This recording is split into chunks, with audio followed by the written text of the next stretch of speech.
आज की video most important video है क्योंकि आज की वीडियो में हम मोहन राकेश द्वारा रचित नाटक आषाढ़ का एक दिन पढ़ रहे हैं। इसके 6 भाग चैनल पे अपलोड है, ये 7वां भाग है। पिछले भाग में हमने यह देखा कि मल्लिका के प्रकोष्ठ में रंगनी और संगनी नामक 2 नागरिक आई हैं जो यहाँ की भूमि, यहाँ की वनस्पतियों के बारे में निरीक्षण कर रही हैं। इसके बाद अनुस्वार और अनुनासिक नामक 2 व्यक्ति आते हैं जो मल्लिका की ड्योढ़ी पे खड़े दिखाई देते। पिछले वीडियो में हमने यहाँ तक देख चुके हैं, तो इस वीडियो में हम इसके आगे कंटिन्यू करेंगे। अनुस्वार: मुझे विश्वास है कि इस समय मैं देवी मल्लिका के सामने खड़ा हूँ। मल्लिका कहती है, कहिए। अनुस्वार: देव मातृगुप्त के अनुचरों का अभिवादन स्वीकार कीजिए। दोनों झुककर अभिवादन करते। मल्लिका भौचक्की सी उन्हें देखती रहती है। मल्लिका: देव मातृगुप्त कौन है? यानी मल्लिका सवाल करती है, देव मातृगुप्त कौन है?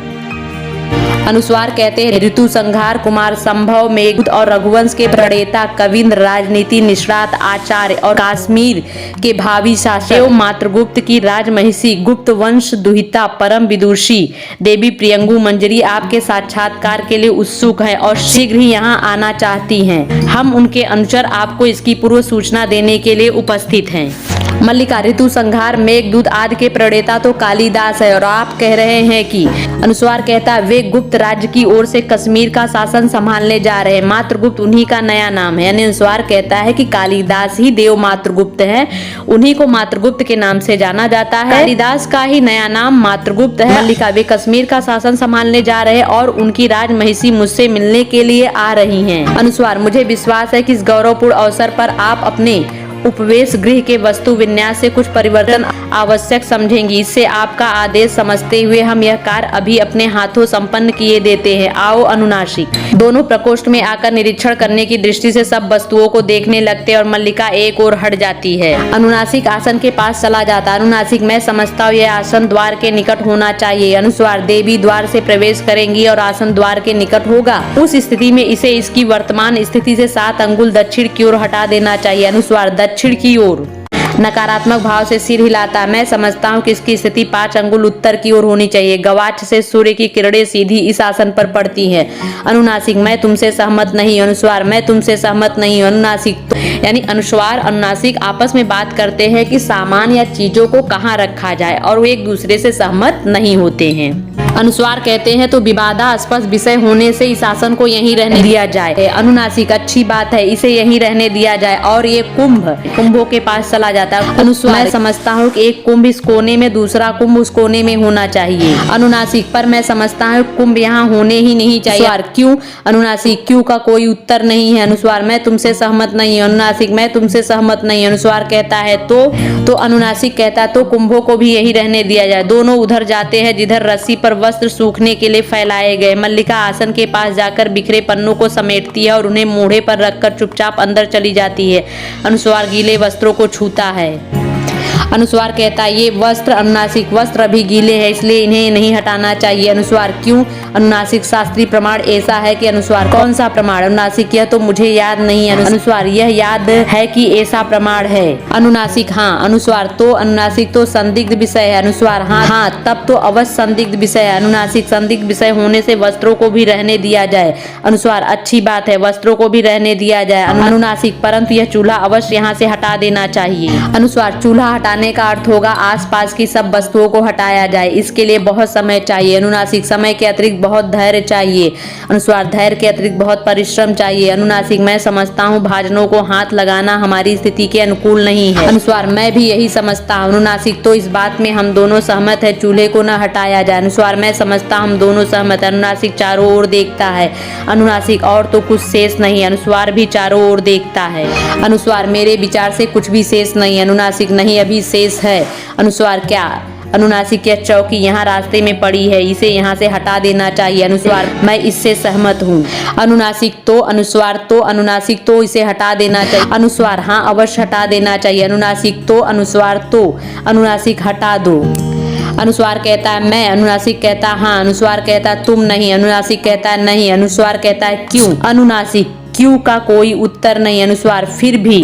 अनुनासिक: पहले मैंने तुमसे कहा है। अनुस्वार: परंतु चौकी देखी पहले तुमने। अनुनासिक: तो? अनुस्वार: तो? अनुनासिक: हटा दो। अनुस्वार: तुम हटा दो। अनुनासिक: तो रहने दो। अनुस्वार: रहने दो। अनुनासिक: अब अनुस्वार हाँ अब।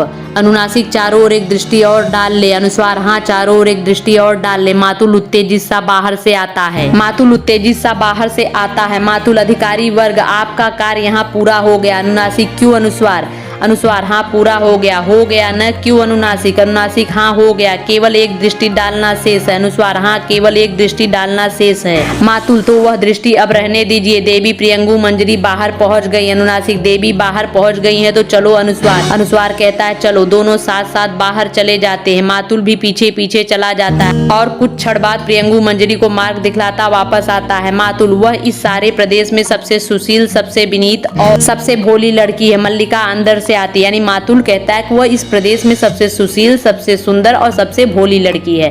मल्लिका अंदर से आती है। आओ आओ मल्लिका, मैं देवी से तुम्हारी ही प्रशंसा कर रहा था। चाटुकारिता की हंसी हंसता है।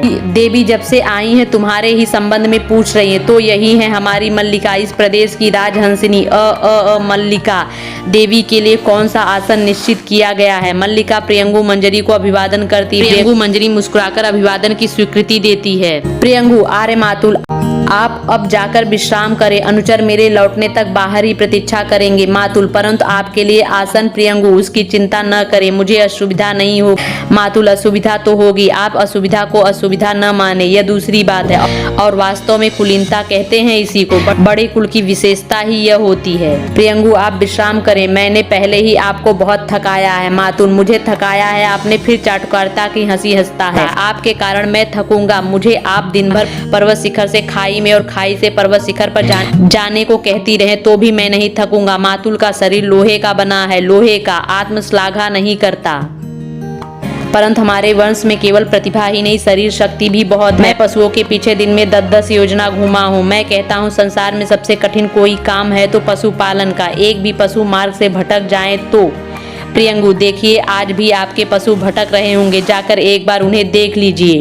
मातुल अब मैं पशु को देखता हूँ। गुप्त वंश के साथ संबंध और पशुओं की देखरेख मैंने तो अपने सब पशु वर्षों ही पहले बेच दिए हैं और सच कहूँ तो उसमें भी मुझे लाभ ही रहा है, क्योंकि प्रियंगु की दृष्टि मल्लिका से मिल जाती है। वह बढ़कर मल्लिका के हाथ अपने हाथों में ले ली है। यानी मातुल कहता है जब से मेरा राज परिवार से संबंध हुआ है तब से मैंने पशुओं को बेच दिया है। अब मैं पशुओं की देखरेख नहीं करता हूँ। तब तक प्रियंगु की दृष्टि मल्लिका से मिल जाती है। वह बढ़कर मल्लिका के हाथ अपने हाथों में ले लेती है। प्रियंगु सचमुच वैसी ही हो जैसी कल्पना की थी। मल्लिका कुछ अव्यवस्थित होकर उसे देखती रहती है। यानी प्रियंगु मंजरी कहती है कि सचमुच तुम वैसी हो जैसी मैंने कल्पना की थी। मातुल कहता क्यों? अच्छा तो मुझे अनुमति दीजिए। मैं कई कुछ बिखरा पड़ा है, कई तरह की व्यवस्था करनी है, तो अनुचर आपकी प्रतीक्षा करेंगे। फिर भी मेरे लिए कोई आदेश हो तो कहला दीजिएगा। मल्लिका देवी के बैठने की कुछ तो व्यवस्था कर दो। नहीं, ये तो ऐसे ही खड़ी रहेंगी। अच्छा मैं चल रहा हूँ, कोई आदेश हो तो कहला दीजिएगा। आप चले, यहाँ के लिए चिंता करने की आवश्यकता नहीं है। मातुल अच्छा। मातुल अच्छा कह के चल देता है। मुझे चिंता करने की क्या आवश्यकता है? चिंता करने के लिए यहाँ मल्लिका है, अंबिका है। फिर भी कोई काम हो तो कहला दीजिएगा। चला जाता है। प्रियंगु क्षण भर मल्लिका को देखती रहती, फिर उसकी ठोड़ी को हाथ से छू लेती है। प्रियंगु सचमुच बहुत सुंदर हो, जानती हो अपरिचित होते हुए भी तुम मुझसे अपरिचित नहीं लग रही हो। मल्लिका आप बैठ जाइए न। प्रियंगु नहीं, बैठना नहीं चाहती, तुम्हें और तुम्हारे घर को देखना चाहती हूँ। उन्होंने बहुत बार इस घर की और तुम्हारी चर्चा की है। जिन दिनों में एक दूत लिख रहे थे उन दिनों प्रायः यहाँ का स्मरण किया करते थे। दृष्टि चारों ओर घूमकर फिर मल्लिका के चेहरे पर स्थिर हो जाती है। आज इस भूमि का आकर्षण भी हमें यहाँ लाया है, अन्यथा दूसरे मार्ग से जाने में हमें अधिक सुविधा। यानी प्रियंगु मंजरी कहती इस भूमि का आकर्षण हमें यहाँ लेकर आया, अन्यथा हम दूसरे मार्ग से चले जाते जहाँ हमें बहुत सुविधा थी। मल्लिका मैं समझ नहीं पा रही हूँ किस रूप में आपका आतिथ्य करूँ। आप आसन ले ले तो मैं आपके लिए। प्रियंगु आतिथ्य की बात मत सोचो, मैं तुम्हारे यहाँ अतिथि के रूप में नहीं आई हूँ। बहुत था ये न भी आते, परंतु मैं भी विशेष आग्रह के साथ इन्हें लाई। मैं स्वयं एक बार इस प्रदेश को देखना चाहती हूँ। इसके अतिरिक्त गले से हल्का विदग्धतापूर्ण स्वर निकल पड़ता है। इसके अतिरिक्त एक और भी कारण था, चाहती थी कि इस प्रदेश का कुछ वातावरण साथ ले जाऊं। मल्लिका इस प्रदेश का वातावरण। प्रियंगु मंजरी मुस्कुराकर उसे देखती, फिर टहलती हुई झरोके के पास चली जाती है। प्रियंगु यहाँ से बहुत दूर तक की पर्वत श्रृंखलाएं दिखाई देती, कितनी निर्व्याज सुंदरता है। मुझे यहाँ आकर तुमसे स्पर्धा हो रही है। मल्लिका दो एक पग उस ओर बढ़ आती है। मल्लिका, हमारा सौभाग्य होगा कि आप कुछ दिन इस प्रदेश में रहे, यहाँ आपको असुविधा तो होगी, परंतु प्रियंगु मंजरी फिर विदग्ध भाव से उसे देखती है। प्रियंगु, इस सौंदर्य के सामने जीवन की सब सुविधाएं है, इसे आंखों में व्याप्त करने के लिए जीवन भर का समय भी पर्याप्त नहीं है। झरोखे के पास से हट आती है, परंतु इतना अवकाश कहाँ है। कश्मीर की राजनीति इतनी अस्थिर है कि हमारा एक एक दिन वहाँ से दूर रहना कई समस्याओं को जन्म दे सकता है। एक प्रदेश का शासन बहुत बड़ा उत्तरदायित्व है, हम पर तो और भी बड़ा उत्तरदायित्व है, क्योंकि कश्मीर की स्थिति इस समय बहुत संकटपूर्ण है। यूँ वहाँ के सौंदर्य की ही इतनी चर्चा है, परंतु हमें उसे देखने का अवकाश कहाँ रहेगा। बाहें पीछे टिकाए आसन पर बैठ जाती, इसलिए तुमसे स्पर्धा होती है। सौंदर्य का यह सहज उपभोग हमारे लिए एक सपना है। बैठ जाओ आसन पर, अपने सामने बैठने के लिए संकेत करती है।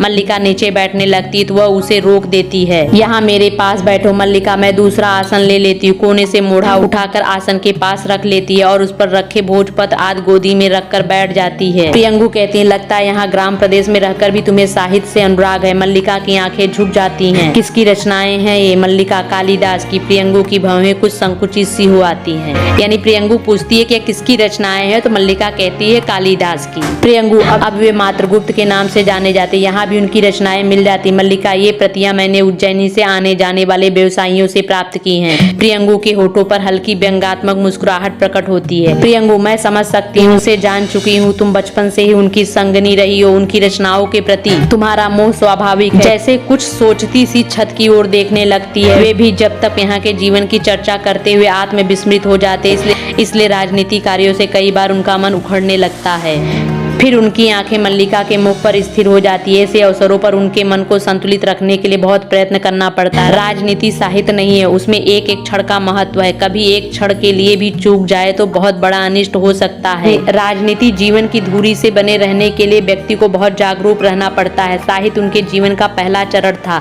अब वे दूसरे चरण में पहुंच चुके हैं। मेरा अधिक समय इसी आयास में बीतता है कि उनका बढ़ा हुआ चरण पीछे न हट जाए। बहुत परिश्रम पड़ता है, इसमें मुस्कुराने का प्रयत्न करती है। तुम ऐसा नहीं समझती मल्लिका, मैं राजनीति जीवन के संबंध में कुछ नहीं जानती। मल्लिका कहती है कि मैं राजनीति जीवन के संबंध में कुछ नहीं जानती। प्रियंगु, क्योंकि तुम ग्राम प्रदेश में ही रही हो। उठ खड़ी होती, मल्लिका भी उठने लगती है तो कंधे पर हाथ रखकर वो उसे बिठा देती है। बैठ ही रहो।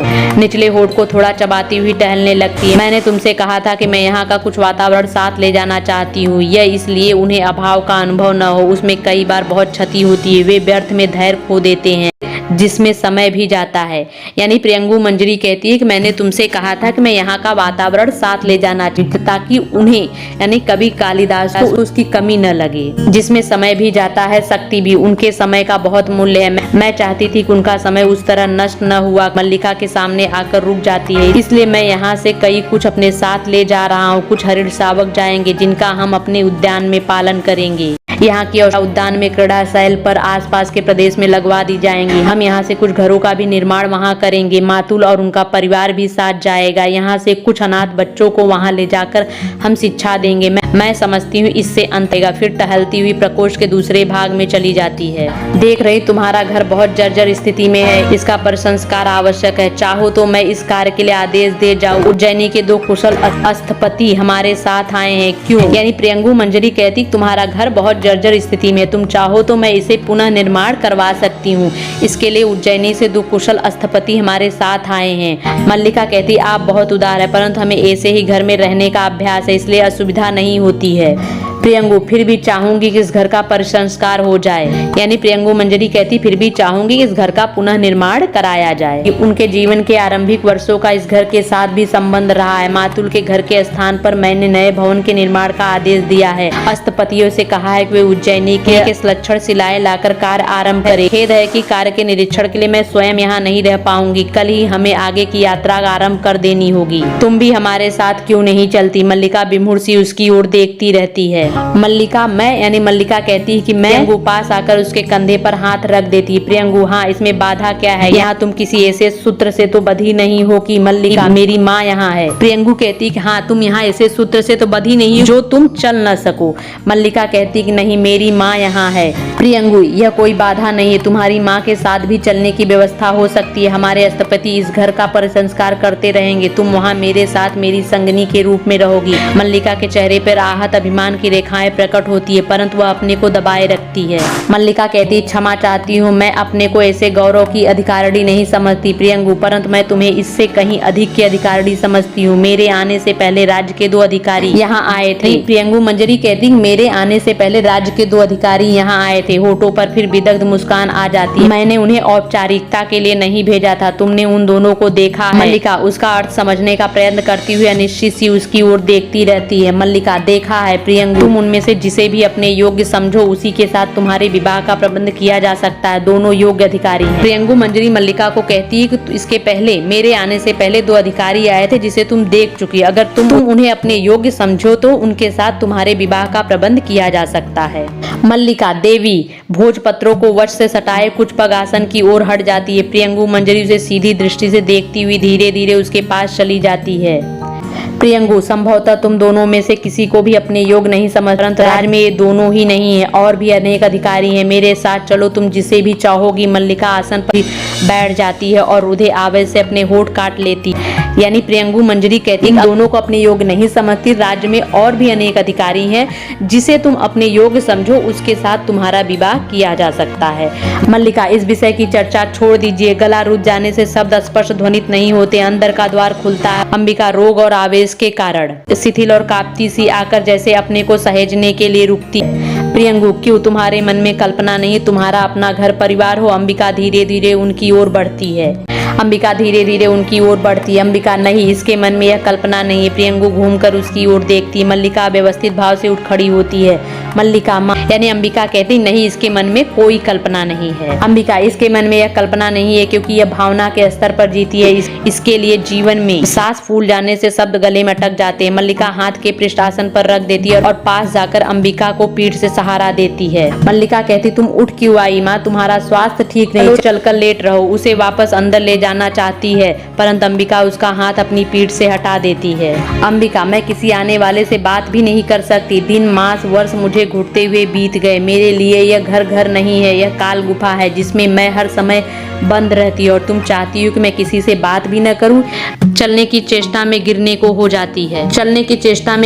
हो जाती, उसे संभाल लेती। मल्लिका, परंतु माँ तुम स्वस्थ नहीं हो। अंबिका, तुम्हारी अपेक्षा मैं फिर भी अधिक स्वस्थ हूँ। प्रियंगु के पास जाकर उसके सिर से पैर तक देखती है। यह घर सदा से इस स्थिति में नहीं है राजवधु। मेरे हाथ चलते थे तो मैं प्रतिदिन इसे लीपती बुहारती थी। यहाँ की हर वस्तु इस तरह गिरी टूटी नहीं थी, परंतु आज तो हम दोनों माँ बेटी भी यहाँ टूटी सी पड़ी रहती हैं। यह सब इसलिए कि शब्द रुक जाते हैं, फिर सांस फूल जाने के कारण आगे नहीं बोल पाती। प्रियंगु मंजरी प्रकोष्ठ पर दृष्टि डालने के बहाने उसके पास से हट जाती है। प्रियंगु, मैं देख रही हूँ घर की स्थिति अच्छी नहीं है। मल्लिका मेरे साथ चल सकती है तो समस्या वैसे ही सुलझ जाती है, परंतु अब होठ काटती हुई जैसे सोचने के लिए क्षण भर रुकती है। अब भी जो कुछ संभव है मैं करूंगी। इस अस्थपतियों को आदेश दे जाऊंगी इस घर को गिराकर इसके स्थान पर। मल्लिका चिहुक जाती है। मल्लिका, ऐसा मत कीजिए, इस घर को गिराने का आदेश मत दीजिए। प्रियंगु मंजरी फिर सीधी दृष्टि से उसे देखती है। आज की वीडियो यहीं खत्म होती है, फिर मिलेंगे नेक्स्ट वीडियो में इसी टॉपिक के साथ। तब तक आप सभी खुश रहिए, हंसते रहिए, मुस्कुराते रहिए। थैंक